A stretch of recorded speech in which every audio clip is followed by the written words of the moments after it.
इस प्रकार श्री गर्ग संहिता में द्वारका खंड के अंतर्गत श्री नारद बहुलाश्व संवाद में गोमती के उपाख्यान के प्रसंग में चक्र तीर्थ का महात्म्य नामक 10वां अध्याय पूरा हुआ। जय माता सरस्वती। जय मां सरस्वती। 11वां अध्याय गज और ग्रह बने हुए मंत्रियों का युद्ध और भगवान विष्णु के द्वारा उनका उद्धार। श्री नारद जी कहते हैं, राजन, कुबेर के दोनों मंत्री ब्राह्मण के शाप से मोहित होकर अत्यंत दीन दुखी हो गए। उस यज्ञ में साक्षात भगवान विष्णु पधारे थे। वे अपनी शरण में आए हुए उन दोनों मंत्रियों से बोले,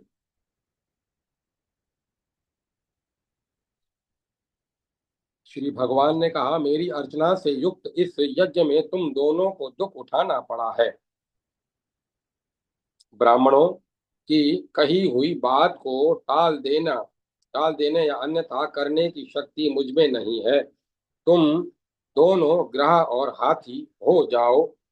जब कभी तुम दोनों में युद्ध छिड़ जाएगा, उस तब मेरी कृपा से तुम दोनों अपने पूर्ववर्ती स्वरूप को प्राप्त हो जाओगे। श्री नारद जी कहते हैं, राजन, भगवान विष्णु के यूं कहने पर राजाधिराज कुबेर के वे दोनों मंत्री ग्रह और हाथी को हो गए, परंतु उन्हें अपने पूर्व जन्म की बातों का स्मरण बना रहा। घंटानाद ग्रह हो गया और सैकड़ों वर्षों तक गोमती में रहा। वह बड़ा विकराल, अत्यंत भयंकर तथा सदा रौद्र रूप धारण किए रहता था। पार्श्वमोली रेवतक पर्वत में पर्वत के जंगल में 4 दांतों वाला हाथी हुआ। उसके शरीर का रंग काजल के समान काला था। उसके पृष्ठभाग की ऊंचाई 100 धनुष के बराबर थी। चंचल, कुरब,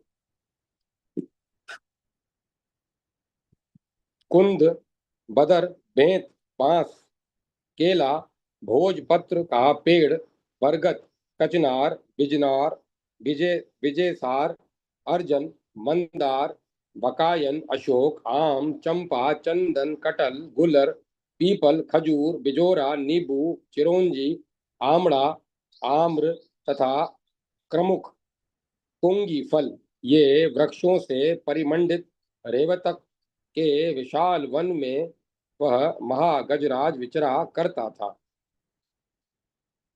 एक समय वैशाख मास में वह गजराज पर्वतीय कंदरा से निकलकर अपने गणों के साथ चिंगाड़ता हुआ गोमती गंगा में स्नान के लिए आया। बहुत देर तक जल में स्नान करके इधर उधर सूंड घुमाते हुए उस गजराज ने अपनी सूंड के जल से हाथियों के सभी छोटे छोटे बच्चों को नहलाया। वह महाबलिष्ठ महान ग्राह भी देव की प्रेरणा से उसी जल में विद्यमान था। उसने देव की प्रेरणा से रोष में भरकर उस गजराज का एक पैर पकड़ लिया। वह बलोन्मत्त गजराज को अपने घर में खींच ले गया। फिर हाथी भी उसे खींचकर जल के बाहर ले आया। तत्पश्चात उसने पुनः हाथी को खींचा। हथनियां और उसके बच्चे उस गजराज को संकट से उबारने में असमर्थ थे। इस प्रकार युद्ध करते और परस्पर एक दूसरे को खींचते हुए उन दोनों के 55 वर्ष व्यतीत हो गए। सत्पुरुषों के नेत्रों में के समक्ष यह घटना घटित हो रही थी। इस प्रकार कष्ट में पड़कर कालपाश के वशीभूत हो पूर्व जन्म की बातों को स्मरण करने वाला वह महान गजराज प्रेम लक्षणा भक्ति से श्री हरि के चरणों का आश्रय ले उन्हीं का चिंतन करने लगा। गजेंद्र बोला, हे कृष्ण अर्जुन के सखा तथा हे श्याम शरीर धारण करने वाले देवेश्वर विष्णु देव, आप श्री कृष्ण को मेरा प्रणाम हो, प्रणाम प्राप्त हो। हे पूर्ण प्रभो, हे परम पावन पुण्य कीर्ते, हे परमेश्वर, पाप के नाश से मेरी रक्षा करो, रक्षा करो। श्री नारद जी कहते हैं, राजन, इस प्रकार ग्रह ने जिसका पैर पकड़ लिया था उस हाथी को अपना स्मरण करता जान दीन वत्सल श्री हरि गरुड़ पर आरूढ़ हो बड़े वेग से दौड़ आए। उन्होंने स्वयं ही गरुड़ के से उतरकर दौड़ते हुए उस ग्रह पर चक्र चलाया। चक्र के वहां पहुंचने के पहले ही ग्रह का वह अद्भुत मस्तक वेग से भेद वे चक्र के वहां पहुंचने से के पहले ही ग्रह का वह अद्भुत मस्तक उसके धड़ से कटकर अलग हो गया, जिसे दीनता के प्राप्त होते ही धन चला जाता है। इसके बाद वह चक्र गोमती के कुंड में महान शब्द करता हुआ गिरा। उसने वहां के समस्त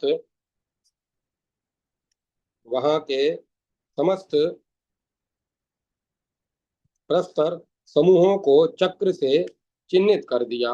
उसकी नेमी की रगड़ से वहां कल्याणकारी चक्र तीर्थ प्रकट हो गया।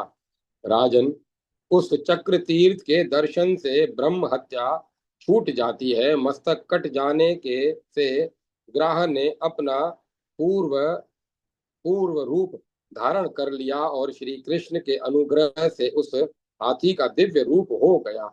फिर श्री हरि की परिक्रमा, नमस्कार और स्तुति करके हाथ जोड़े हुए वे दोनों कुबेर मंत्री पुनः अपने स्थान को चले गए। देवता लोग फूल बरसाते हुए जय जयकार करने लगे। भगवान प्रकृति से परे विद्वान अपने साक्षात धाम में चले गए।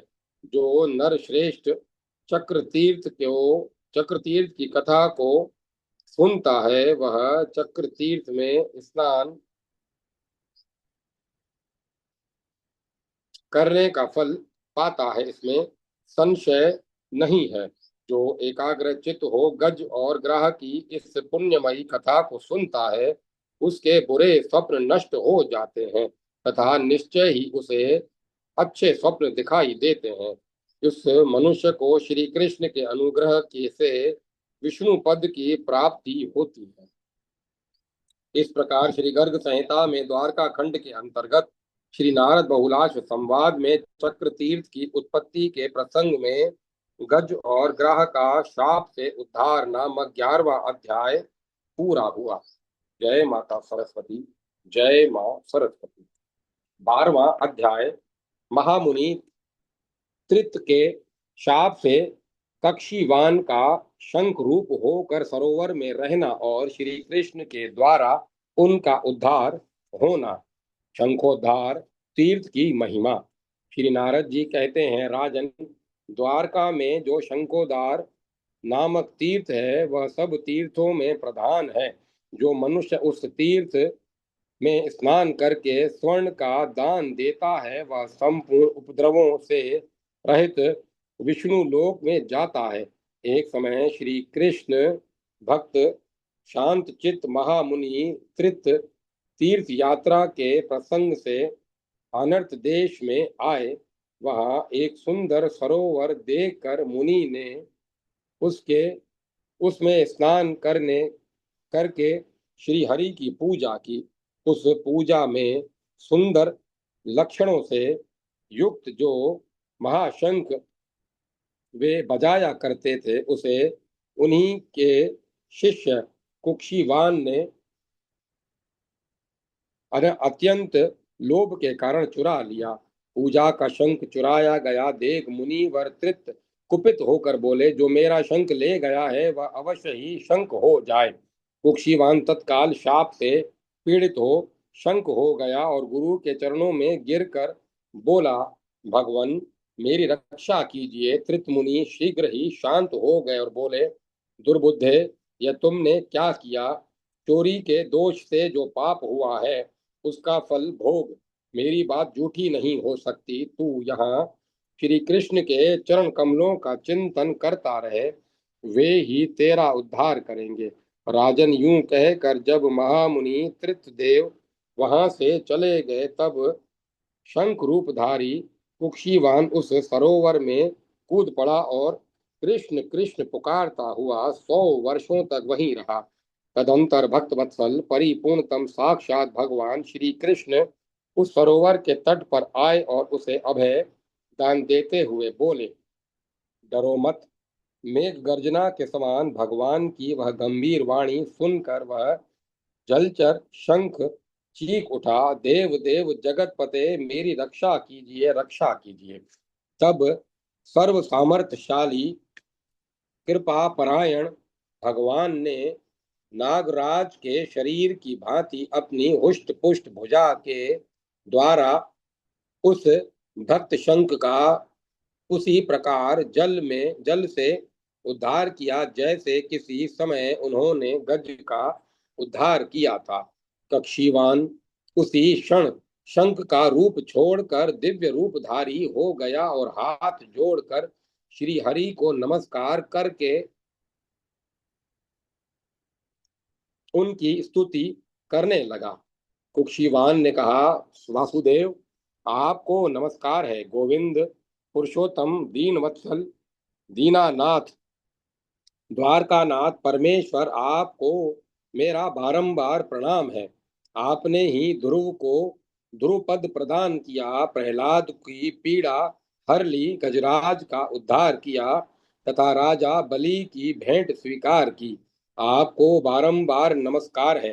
द्रौपदी का चीर बढ़ाकर उसकी लाज बचाने वाले आप श्री हरि को नमस्कार है।